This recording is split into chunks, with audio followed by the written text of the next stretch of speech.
नमस्कार प्यारे बच्चों, आप सब कैसे हैं? आप सबका अपने चैनल लर्न बाय फन में स्वागत है।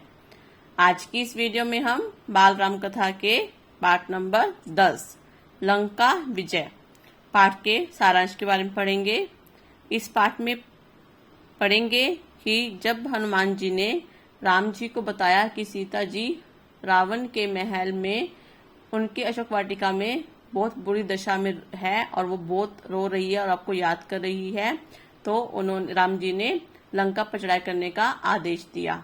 और फिर राम जी की सेना और रावण की सेना उन दोनों के बीच में भयंकर युद्ध हुआ और किस प्रकार राम जी ने रावण का वध किया, आज हम इस पाठ में पढ़ेंगे।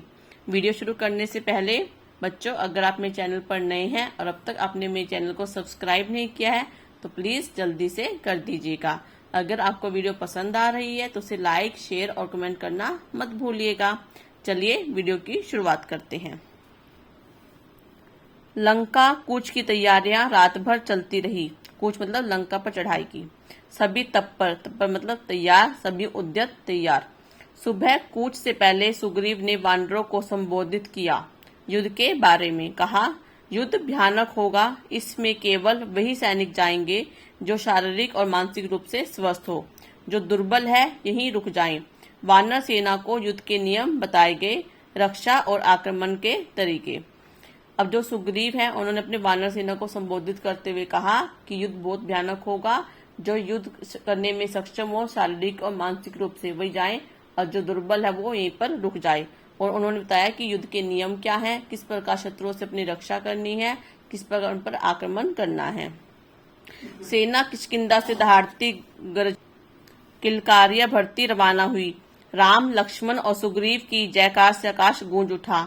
लाखों वानर थे, चारों ओर कोलाहल मतलब शोर। वे पेड़ों पहाड़ों को रोंदते चले जा रहे थे।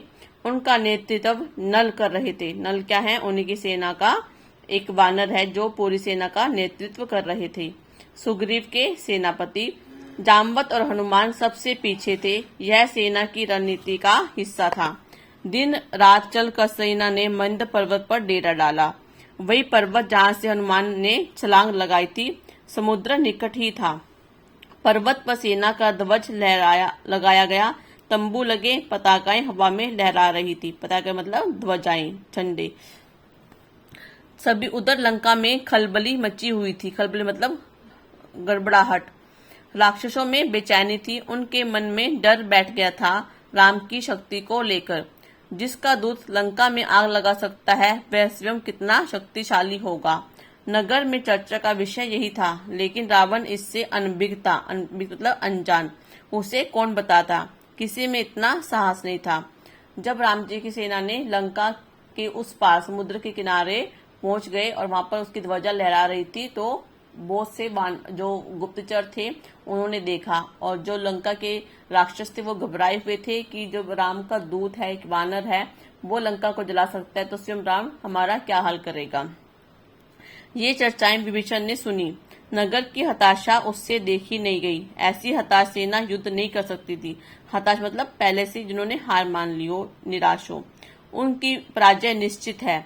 वे रावण के पास गए। विभीषण कौन है? रावण का छोटा भाई। उसे सही स्थिति बताने, समझाने।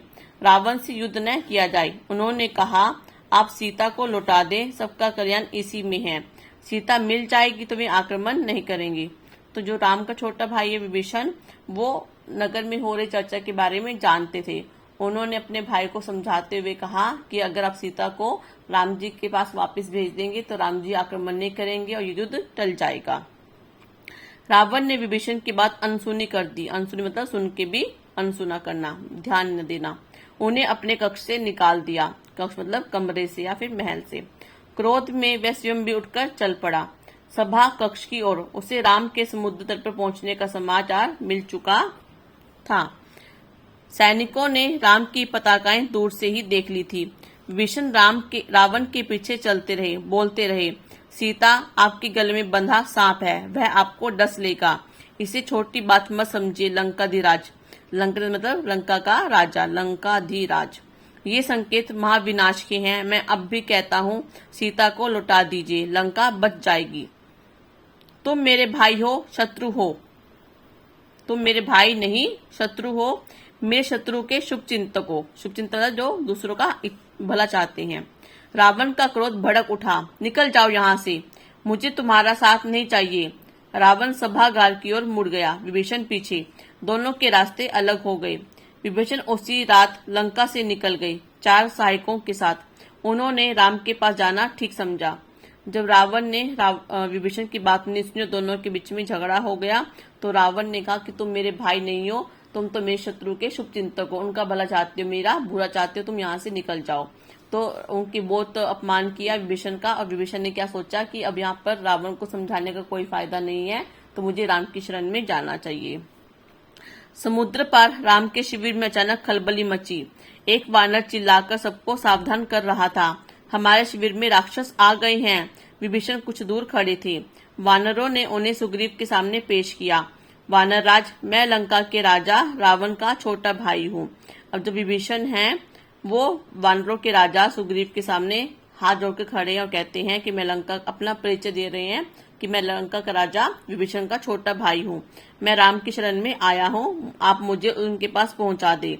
विभीषण के चेहरे पर डर नहीं था, विश्वास था। शब्दों में षड्यंत्र नहीं था, षड्यंत्र कोई जालसाजी नहीं थी, कातरता थी, याचना थी, याचना मतलब एक प्रार्थना।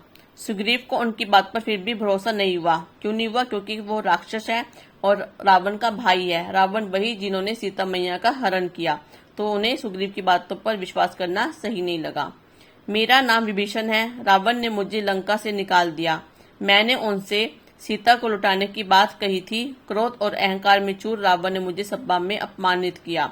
मैं प्राण बचाकर आया हूँ, एक बार राम से मिलवा दे, मैं उनसे कुछ कहना चाहता हूँ। सुग्रीव राम के पास गए। मन में शंका अब भी थी। अंगद भी उसी स्नेह की दृष्टि से देख रहे थे। अंगद कौन थे बच्चों बताओ? हाँ जी, बाली के पुत्र। बाली कौन है? सुग्रीव के बड़े भाई, जिन्हें राम जी ने मारा था सुग्रीव के लिए। और अंगद कौन है? उन्हीं का पुत्र। राम ने बात सुनी और कहा, हमें विभीषण को स्वीकार करना चाहिए। मैं शरण में आए व्यक्ति को कभी निराश नहीं करता, क्योंकि वो क्या है? भक्त वत्सल हैं, शरणागत की रक्षा करते हैं, यह उनकी क्या है? नीति है। विभीषण को आदर से अंदर लाइए। विभीषण राम के पास पहुंचे। राम ने उनका सत्कार किया, मतलब उनका रिस्पेक्ट की, उनका आदर सत्कार किया, उनका सम्मान किया। लंका का समाचार पूछा। जल्दी ही विभीषण राम के विश्वास पात्र बन गए। उन्होंने लंका की बहुत सी जानकारी राम को दी। रावण और उसके योद्धाओं की शक्ति के बारे में बताया। कहा, रावण पर विजय प्राप्त करने के लिए बल और बुद्धि दोनों की आवश्यकता है। जब राम और विभीषण की आपस में मुलाकात हुई तो राम जी ने विभीषण पर विश्वास किया और विभीषण ने भी राम जी को रावण के सब तरह के युद्ध कौशल के बारे में बताया और कहा, अगर रावण को जीतना है तो बल और बुद्धि दोनों से काम लेना होगा। रावण को युद्ध में जीतना आसान नहीं है। विभीषण, तुम चिंता मत करो, राक्षस मारे जाएंगे, लंका की राजगद्दी तुम्हारी होगी, भविष्य तुम्हारा है, राम ने कहा। राम की सेना के सामने एक बड़ी चुनौती थी, समुद्र। उसे कैसे पार करे? राम ने समुद्र से विनती की। 3 दिन बैठे रहे कि समुद्र रास्ता दे दे। वह नहीं माना तो राम को क्रोध आ गया। राम का क्रोध देखते हुए समुद्र ने उन्हें सलाह दी, आपकी सेना में नल नाम का एक वानर है, वह पुल बना सकता है, उससे वानर सेना पार उतर जाएगी। अब बच्चों यहाँ पे क्या हुआ कि जो राम है उनको अब समुद्र पार करके लंका के दूसरी तरफ जाना था, ताकि वो सीता जी को वापस ला सके रावण से युद्ध करके। लेकिन समुद्र पार करना कोई आसान काम नहीं था। तो 3 दिन बैठ के तपस्या की, समुद्र के सामने प्रार्थना की, लेकिन समुद्र ने अनदेखा कर दिया, अनसुना कर दिया। तो राम जी को गुस्सा आया, तो उन्होंने क्या किया? धनुष बाण उठा लिया और कहा कि मैं समुद्र के जल को सुखा दूंगा। तो समुद्र जो है, सागर देवता, वो प्रकट होते हैं और कहते हैं कि आपके सेना में एक नल नाम का वानर है, जिसे मतलब ये वरदान कह लो या अभिशाप कह लो मिला हुआ है कि अगर वो पानी में कोई चीज डालेगा तो वो डूबेगी नहीं, बल्कि वो पानी के ऊपर तैरती रहेगी। तो फिर उन्होंने कहा कि अपने नल नाम के वानर को बोलिए कि वो पत्थर डालें, और पत्थर अगर वो समुद्र में डालेंगे तो वो क्या बन जाएगा? वहां पर पुल बन जाएगा। नल ने अगले ही दिन काम प्रारंभ कर दिया, पुल बनने लगा। वानर कंकड़ पत्थर शिलाएं लाते रहे, नल पुल बनाते रहे। 5 दिन में पुल तैयार हो गया। समुद्र को 2 टुकड़ों में बांटता हुआ उसका घमंड चूर करता हुआ सबसे पहले विभीषण पुल से उस पार गए, पीछे पीछे वानर सेना का अगला शिविर दूसरे तट पर बना। अब बच्चों, जो वानर सेना थी उन्होंने समुद्र पर पुल बनाया और उन्होंने पुल पार करके वो लंका के पास पहुंच गए दूसरी तरफ। असंभव, रावण क्रोध से चीख उठा। समुद्र पर पुल कैसे बन सकता है? इस समाचार से रावण को विस्मय हुआ, मतलब हैरानी हुई, भय भी और डर भी लगा। लेकिन उसने जो मन में ठान लिया था उससे डिगा नहीं मतलब अपने कदम पीछे नहीं लिए। उसने आदेश दिया, सेना तैयार की जाए, युद्ध का समय आ पहुंचा है। अब दोनों सेनाएं समुद्र के एक ही ओर थी, उनका आमना सामना होना शेष था। आक्रमण की तैयारी थी, रणनीति बन चुकी थी।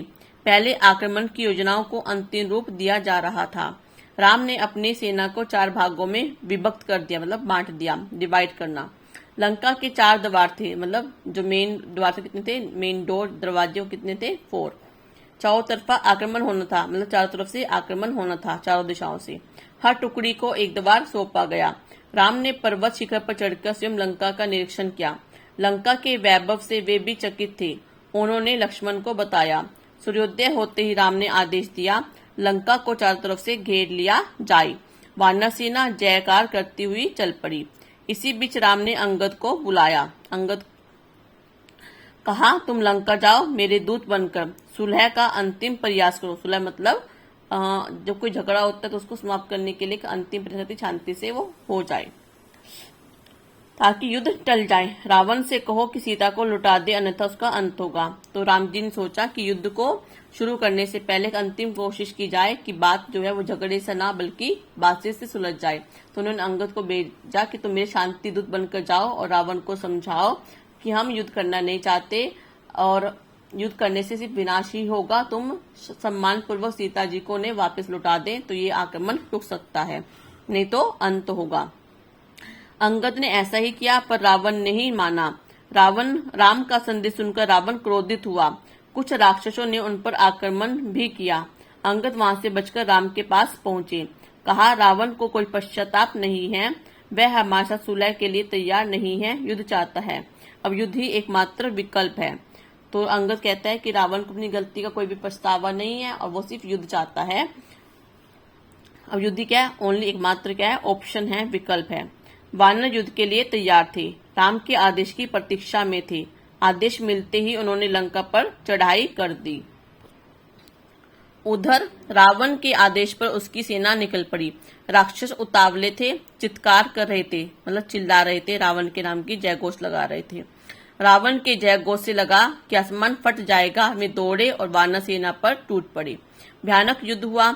हर ओर दहला देने वाला शोर, हाथियों की चिंगाड़, घोड़ों की हिनहिनाहट, रथों की सरसराहट, कोलाहल। रथ हवा से बातें कर रहे थे। अब क्या है कि युद्ध शुरू हो गया वानर सेना और रावण की सेना के बीच में। दोनों सेना क्या अपने अपने राजा की जयकार के नारे लगा रही है। बहुत ही शोर शराबा हो रहा है। हर युद्ध में क्या है, हाथी घोड़े सब आए हुए हैं। तो हाथियों की चिंगाड़, घोड़ों की हिनहिनाहट और रथ क्या है, भाग रहे तो उसकी सरसराहट। तलवारें खिंच गई थी, बाणों से आसमान भर गया था, भाले उड़ रहे थे। दोनों ओर के कई वीर मारे गए। रावण के अनेक पराक्रमी राक्षस ढेर हो गए। धरती लाल हो गई। शत विशत शव बिखरे हुए थे। कराते घायलों की ओर किसी का ध्यान नहीं था। अब युद्ध शुरू हुआ है तो क्या होगा, दोनों तरफ से मारकाट शुरू होगी। दोनों तरफ की सेना जो है वो घायल होगी, कुछ लोग सैनिक मारे भी जाएंगे और जो धरती थी वो पूरी खून से लालम लाल हो गई थी और जो घायल हुए थे उनका तरफ किसी का ध्यान नहीं था। शाम होने को थी। मेघनाथ कौन है, रावण का सबसे बड़ा बेटा जिसका नाम इंद्रजीत भी है। जब ये 5 साल के थे तो इन्होंने इंद्र को युद्ध में हराया था, तभी सिंह का नाम क्या है, इंद्रजीत। शाम होने को थी। मेघनाथ ने राक्षस सेना को पीछे हटते देखा। उसने अपने सैनिकों को ललकारा, आगे बढ़ो, हम विजय के करीब हैं। मेघनाथ ने सेना का नेतृत्व संभाल लिया। राक्षस उत्साह से आगे बढ़े। मेघनाथ की दृष्टि राम लक्ष्मण पर थी। वह छिपकर युद्ध करता था, मायावी था। मायावी क्या होता है कि जो अपनी माया से मतलब कुछ भी कर सकता है। कभी गायब हो रहा था, कभी सामने हो रहा था, कभी पीछे था, कभी गायब हो रहा था, कभी आसमान पे, कभी धरती पे, कभी रथ पे। तो ये क्या माया दिखा रहा था, छिप छिप के आक्रमण कर रहा था। उसके बाण राम और लक्ष्मण को लगे, दोनों वहीं मूर्छित होकर गिर पड़े। मेघनाथ ने समझा काम हो गया। उसने दोनों भाइयों को मृत समझ लिया, मतलब मरा हुआ। वह मैदान छोड़कर महल की ओर दौड़ा, रावण को इसकी सूचना देने। रण क्षेत्र में वानर राम लक्ष्मण के पास इकट्ठे हो गए। वे चिंतित थे, परेशान थे, अशुभ की आशंका से। अशुभ क्या कि जो मेघनाथ ने छिपकर राम और लक्ष्मण पर आक्रमण किया था, तो उन्हें इस बात की आशंका थी कि कुछ बुरा न हो जाए, कभी वो मर न जाए। विभीषण ने दोनों का उपचार कराया। उनकी मूर्छा टूटी। मूर्छा मतलब वो बेहोश हो गए थे, तो उनको होश में लाए। वे खड़े हुए तो वानर दल हर्ष ध्वनि करने लगा। अगले दिन युद्ध के लिए तैयार। रावण की सेना के महाबली एक एक कर मारे जा रहे थे। धूम्राक्ष मारा गया, वज्रद्रष्ट धरती पर गिर पड़ा, अकंपन कुचलकर मर गया, परहस्त को नील ने ध्वस्त कर दिया। रावण को इसकी सूचनाएं मिलती रही, वह घबरा गया। वह हड़बड़ाकर उठा और स्वयं कमान संभाल ली। पहली मुठभेड़ में वह लक्ष्मण पर भारी पड़ा, लेकिन राम के बाणों ने उसका मुकुट धरती पर गिरा दिया। वह लज्जित होकर लौट आया, मतलब शर्मिंदा होना। अब तक रावण को राम की शक्ति का कुछ अनुमान हो गया था। जब उसे कोई रास्ता नहीं सूझा तो उसने कुंभकर्ण को जगाया। अब कुंभकर्ण कौन है? रावण का भाई, जिससे क्या वरदान मिला था कि वो 6 महीने सोएगा और 6 महीने जागेगा। वह महाबली था, पर 6 महीने सोता था। कुंभकर्ण दुर्ग से बाहर आया, दुर्ग मतलब महल से। उसे देखते ही वानर सेना में खलबली मच गई। वे उसे रोकने में अक्षम थे, मतलब समर्थ नहीं थे। उसने हनुमान और अंगद को घायल कर दिया। लक्ष्मण यह युद्ध देख रहे थे। उन्होंने राम की ओर देखा, फिर दोनों भाइयों ने बाणों की वर्षा कर उसे मार दिया। कुंभकर्ण रणभूमि के अंक में सो गया सदा के लिए। रावण निराश हो गए। कुंभकर्ण पर उसे गर्व था। वह उसे अपना दाहिना हाथ मानता था। उसे लगा कि अब लंका में वीर नहीं है, वह अनाथ हो गई। मेघनाथ ने रावण को सहारा दिया। मेरे रहते आप क्यों चिंता करते हैं? मुझे युद्ध की अनुमति दे, मैं दोनों भाइयों को मारकर आपके चरणों में रख दूंगा। अब जब दूसरे दिन का युद्ध शुरू हुआ तो उसमें बहुत से रावण के राक्षस मारे गए। परहस, अकंपन और उनका भाई कुंभकर्ण वो भी मारा गया, जिसे देखकर रावण को बहुत ही बुरा लगा। उन्हें बहुत दुख हुआ कि जो कुंभकर्ण था उनका दाहिना हाथ था। अब उन्हें लगा कि युद्ध को जीतना असंभव है। मेघनाथ और लक्ष्मण का भीषण युद्ध हुआ। मेघनाथ पराक्रमी था। पराक्रमी मतलब वीर। उसने एक बार इंद्र को परास्त कर दिया था। परास्त मतलब हरा दिया था और इंद्रजीत कहलाया। उसके बाणों ने कई प्रमुख वानरों को घायल कर दिया। मेघनाथ को रोक पाना वानर सेना के बूते की बात नहीं थी। वह चक्रवात की तरह बढ़ता रहा, जो भी आसपास होता ध्वस्त हो जाता। वानर सेना मेघनाथ की गति और शक्ति से चकित थी, चमत्कृत। उनके मन में निराशा बैठती जा रही थी। तब लक्ष्मण ने उन्हें चुनौती दी। दोनों का निशाना अचूक था। बाण हवा में टकराते और नष्ट हो जाते। अचानक लक्ष्मण का एक बाण उसे लगा, वह घायल हो गया, झुक गया। लक्ष्मण ने ताबड़तोड़ बाणों की बरसात कर दी। अब जो मेघनाथ है वो युद्ध के लिए आता है और मेघनाथ के वानर सेना पर बुरी तरह से आक्रमण करता है, जिसके कारण जो वानर सेना वो मेघनाथ के सामने नहीं टिक पाती। तो जो लक्ष्मण है वो वानर सेना का हौसला बढ़ाने के लिए खुद मेघनाथ से युद्ध करने आता है। और जो लक्ष्मण का जब एक बाण मेघनाथ को लगता है तो बुरी तरह से वो घायल हो जाता है और वहां से वो चला जाता है। आगे बढ़ना कठिन था। मेघनाथ पीछे मुड़ा, महल की ओर भागा। लक्ष्मण ने कुछ दूर तक उसका पीछा किया, फिर रुक गए। मेघनाथ महल में घुस गया। लक्ष्मण को महल की संरचना नहीं पता थी। संरचना मतलब उसकी बनावट, रास्ता नहीं मालूम था। विभीषण लक्ष्मण की दुविधा समझ गए। दुविधा मतलब उनको क्या परेशानी है, उनके मन में क्या चल रहा है। उन्होंने एक गुप्त मार्ग दिखलाया। शेष काम आसान था। मेघनाथ महल में ही मारा गया। अपने ज्येष्ठ पुत्र की मृत्यु से रावण एकदम टूट गया। ज्येष्ठ पुत्र मतलब अपने बड़े पुत्र। विलाप करने लगा, बुरी तरह से रोने लगा, मूर्छित हो गया यानी कि बेहोश हो गया। होश आया तो उसकी दशा पागलों जैसी थी। क्रोध से बिलबिलाता हुआ, लंका अनाथ हो गई, अब उसका कोई सहारा नहीं है, मैं स्वयं रण क्षेत्र में जाऊंगा। लक्ष्मण के साथ वानर सेना भी महल में प्रवेश कर गई थी। उनके हाथों में जलती हुई मशालें थी। वानरों ने लंका में जहां तहां आग लगा दी, अन्न भंडार फूंक दिए, शस्त्र आगार जला दिया, मारकाट मच गई। जो भी सामने पड़ा मारा गया। अकंपन, परजंग, युपाक्ष, कुंभ मारे गए। हनुमान ने निकुंभ, देवांतक, त्रिशिरा को मौत की नींद सुला दिया। अंगद ने नरंतक का काम तमाम कर दिया। लक्ष्मण ने अतिकाय का सर काट डाला। राक्षस सेना भाग खड़ी हुई। मेघनाथ के बढ़ने के बाद जो बाकी बचे हुए राक्षस थे उनको भी लक्ष्मण, हनुमान, अंगद, नल सबने मिलके मार डाला। रावण के पास अब कोई विकल्प नहीं था। विकल्प मतलब कोई ऑप्शन नहीं था। युद्धनाद हुआ। अकेला बचा रावण युद्ध के लिए निकला, फुफकारते हुए, जैसे सांप फुफकारते ना उसी तरह। फन कुचले सांप की तरह। वह जिधर मुड़ता भगदड़ मच जाती। वानरों को भागते देख लक्ष्मण आगे आए, धनुष बाण लिए। रावण के सामने अभेद्य दीवार की तरह खड़े हो गए। अभेद्य मतलब जिस दीवार को कोई तोड़ न सके। थोड़ी ही देर में विभीषण वहां पहुंच गए। उसके बाद राम। उनके सामने रावण की एक न चली। विभीषण को राम की सेना में देखकर रावण उबल पड़ा। उसे बहुत गुस्सा आया कि उनका जो छोटा भाई विभीषण, उन्होंने उनका साथ न देकर उनके विद्रोही राम का साथ दिया। उसके लिए देशद्रोह था, छोटे भाई का विश्वासघात। उसने विभीषण पर निशाना लगाया। लक्ष्मण ने यह बाण बीच में ही काट दिया। उसने दूसरा घातक बाण चलाया। इस बार लक्ष्मण बीच में आ गए। उन्होंने विभीषण को अपने पीछे छिपा लिया। जब रावण ने अपने छोटे भाई विभीषण को अपने विद्रोही की सेना में देखा तो उन्हें बहुत गुस्सा लगा और उन्हें अपने भाई को मारने के लिए बाण भी चलाई, जिसे लक्ष्मण ने बीच में ही काट दिया और उनको रक्षा की। और एक बाण लक्ष्मण को भी लग गया। बाण लगते ही लक्ष्मण अचेत हो गए, गिर पड़े। राम ने यह देखा। उनकी आंखें क्रोध से लाल हो गई, आग बरसने लगी। उन्होंने लक्ष्मण को सुग्रीव की निगरानी में छोड़ा और रावण को चुनौती दी। कहा, रावण, काल तुझे मेरे सामने ले आया है। आज अन्याय पर न्याय की विजय होगी, तेरा अंत निश्चित है। जब लक्ष्मण को बाण लगा और वो बेहोश हो गए तो राम जी को बहुत गुस्सा आया और उन्होंने बदला लेने के लिए रावण को चुनौती दी। उधर हनुमान लक्ष्मण को उठाकर रण क्षेत्र से दूर ले गई। वैद्य सुषेण को बुलाया। हनुमान संजीवनी बूटी लाई। चिकित्सा शुरू हुई, यानी कि उनका इलाज शुरू हुआ। धीरे धीरे रक्त का रिसाव बंद हो गया, मतलब जो खून बह रहा था वो बंद हो गया। घाव भर गया। संजीवनी का प्रभाव चमत्कारी था।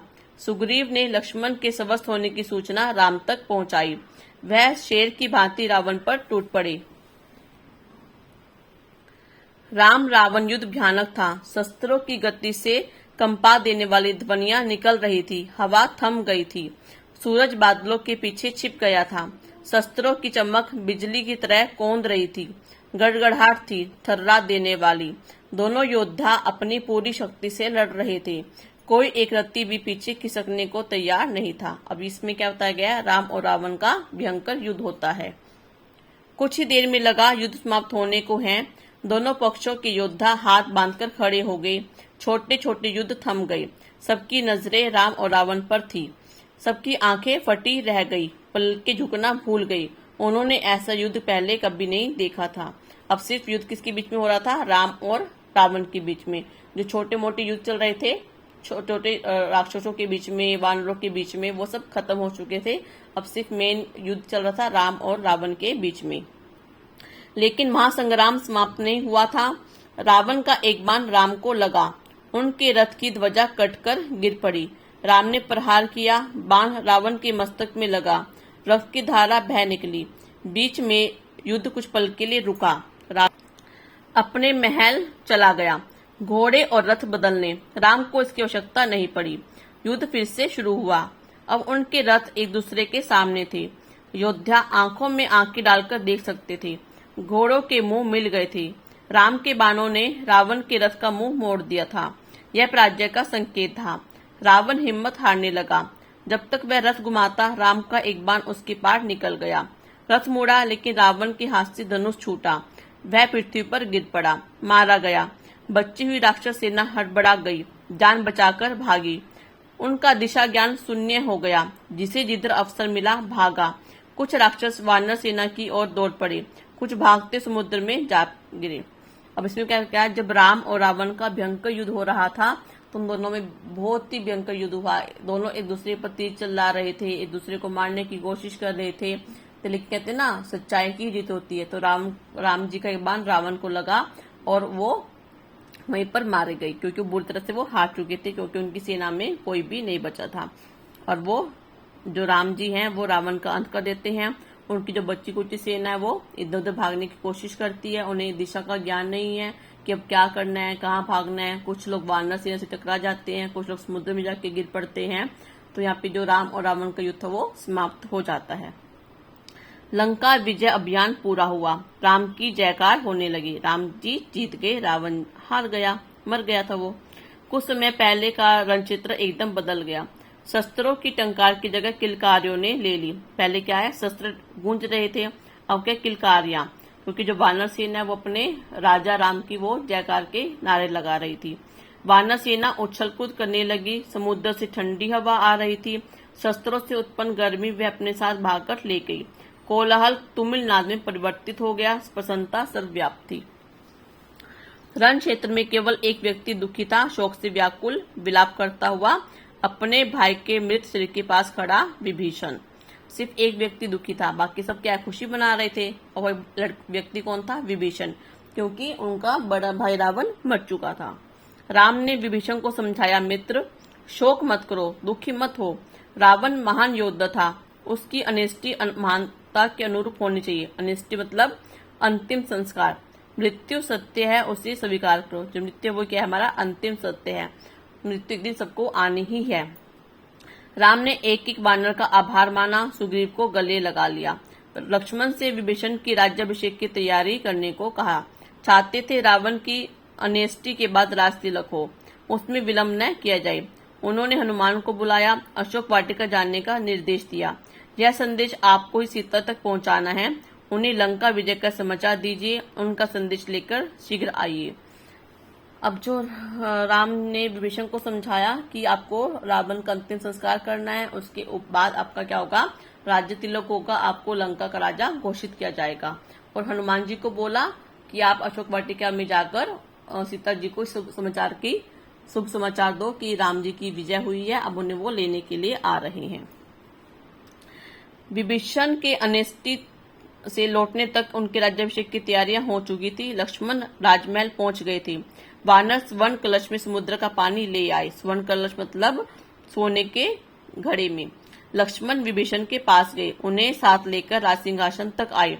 सोने का चमचमाता सिंहासन, रत्नों मणियों जड़ित। समुद्र जल से उन्होंने सभासदों के सामने विभीषण का अभिषेक किया। अब विभीषण लंका के राजा थे। इसी बीच हनुमान अशोक वाटिका से लौट आए राम के पास। उन्होंने कहा, माता सीता लंका विजय का समाचार सुनकर प्रसन्न हुई, वे आपसे मिलने के लिए अधीर है, मतलब बेचैन है।